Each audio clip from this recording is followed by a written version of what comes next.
ഉദയനിധി സ്റ്റാലിൻ തമിഴ്നാട് ഉപമുഖ്യമന്ത്രി. കള്ളപ്പണം വെളുപ്പിക്കൽ കേസിൽ ജാമ്യം ലഭിച്ച വി സെന്തിൽ ബാലാജി മന്ത്രിസഭയിലേക്ക് തിരികെയെത്തും. ഇന്ന് വൈകിട്ട് രാജ്ഭവനിലാണ് സത്യപ്രതിജ്ഞ.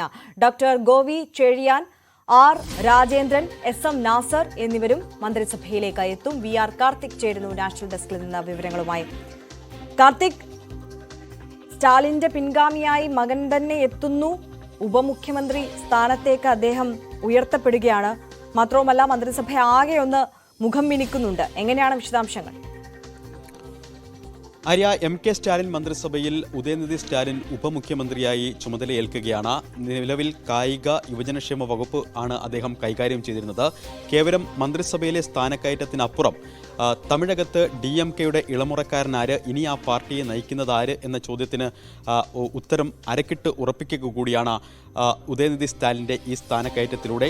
നിലവിൽ അദ്ദേഹം കൈകാര്യം ചെയ്യുന്ന വകുപ്പുകളിൽ പ്ലാനിംഗ് അടക്കമുള്ള അഡീഷണൽ വകുപ്പുകൾ കൂടി അദ്ദേഹത്തിന് നൽകുന്നു എന്നതാണ് ഏറ്റവും ശ്രദ്ധേയം. മറ്റൊന്ന്, വി സെന്തിൽ ബാലാജി മന്ത്രിസഭയിലേക്ക് തിരിച്ചെത്തുന്നു. 2023 ജൂണിൽ കള്ളപ്പണ ഇടപാടുമായി ബന്ധപ്പെട്ട കേസിൽ ED അദ്ദേഹത്തെ അറസ്റ്റ് ചെയ്തിരുന്നു. തുടർന്ന് അദ്ദേഹം ഏറെ നാൾ ജയിലിൽ കഴിഞ്ഞു. ജയിലിൽ കഴിയുന്ന കാലയളവിലും അദ്ദേഹം മന്ത്രിയായി തുടരുകയും ചെയ്തു. പക്ഷേ ഗവർണർ പരസ്യമായി വിമർശനവുമായി രംഗത്തെത്തിയതിനെ തുടർന്നാണ് അദ്ദേഹം പിന്നീട് രാജിവെച്ചത്.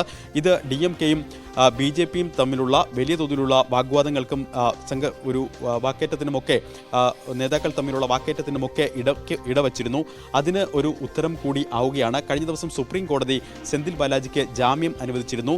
സെന്തിൽ ബാലാജി ജാമ്യം ലഭിച്ചതോടുകൂടി അദ്ദേഹത്തെ മന്ത്രിസഭയിലേക്ക് തിരികെ കൊണ്ടുവരാൻ സ്റ്റാലിൻ തീരുമാനിക്കുന്നു. ഇന്നലെ അദ്ദേഹം 3 മന്ത്രിമാരെ പുതിയതായി മന്ത്രിസഭയിൽ ഉൾപ്പെടുത്തുന്നതും അതോടൊപ്പം തന്നെ ഉദയനിധി സ്റ്റാലിനെ ഉപമുഖ്യമന്ത്രിയായി ഉയർത്തുന്നതടക്കം ചൂണ്ടിക്കാട്ടിക്കൊണ്ട് ഗവർണർക്ക് കത്ത് നൽകി.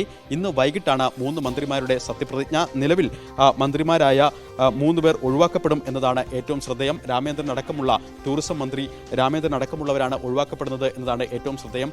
മറ്റൊന്ന്, തമിഴകത്ത് ഒരു രാഷ്ട്രീയ മാറ്റം, അതായത് M.K. സ്റ്റാലിൻ്റെ പിന്മുറക്കാരനാര് എന്ന ചോദ്യത്തിന് ഒരു ഉത്തരം അതിന് നേരത്തെ തന്നെ 2021 നിയമസഭാ തെരഞ്ഞെടുപ്പിൽ M.K. സ്റ്റാലിൻ ഉദയനിധി സ്റ്റാലിനോട് മത്സരിക്കാൻ ആവശ്യപ്പെട്ടപ്പോൾ തന്നെ ഉത്തരമായിരുന്നു. പക്ഷേ അതിനും അപ്പുറത്തേക്കുള്ള ചുമതലകൾ കൂടി ഉദയനിധി സ്റ്റാലിനെ തേടി എത്തുന്നു എന്നതാണ് ഏറ്റവും ശ്രദ്ധേയം. 46-ാം വയസ്സിലാണ് അദ്ദേഹം ഉപമുഖ്യമന്ത്രിയാകുന്നത്.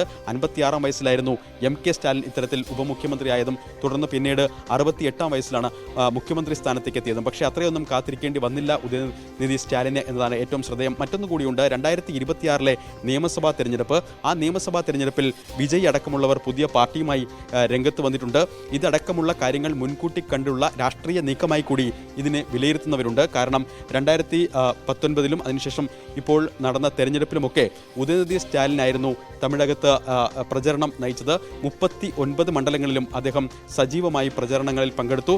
തുടർന്ന് വലിയ വിജയം നേടുകയും ചെയ്തു. ഏതായാലും 10 വർഷത്തോളം നീണ്ട അഭ്യൂഹങ്ങൾക്ക്, അത്തരം ചോദ്യങ്ങൾക്കെല്ലാം ഒരു ഉത്തരമായിരിക്കുന്നു. ദീർഘനാളായി പലതവണ മുഖ്യമന്ത്രി സ്റ്റാലിനോടക്കം ഉപമുഖ്യമന്ത്രിയായി ഉദയനിധിയെ കൊണ്ടുവരുമോ എന്ന ചോദ്യത്തിന് അദ്ദേഹം വ്യക്തമായി ഉത്തരം നൽകിയിരുന്നില്ല. പക്ഷേ ആ അഭ്യൂഹങ്ങൾക്കെല്ലാം വിരാമം വിട്ടുകൊണ്ട് തൻ്റെ പിൻഗാമി ഉദയനിധി സ്റ്റാലിൻ എന്ന് ഉറപ്പിക്കുകയാണ് M.K. സ്റ്റാലിൻ.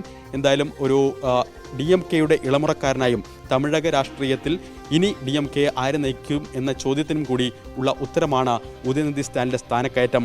ഒപ്പം BJPക്കുള്ള രാഷ്ട്രീയ മറുപടി കൂടിയാണ് സെന്തിൽ ബാലാജി അടക്കമുള്ളവരെ മന്ത്രിസഭയിലേക്ക് എത്തിക്കുന്നതും.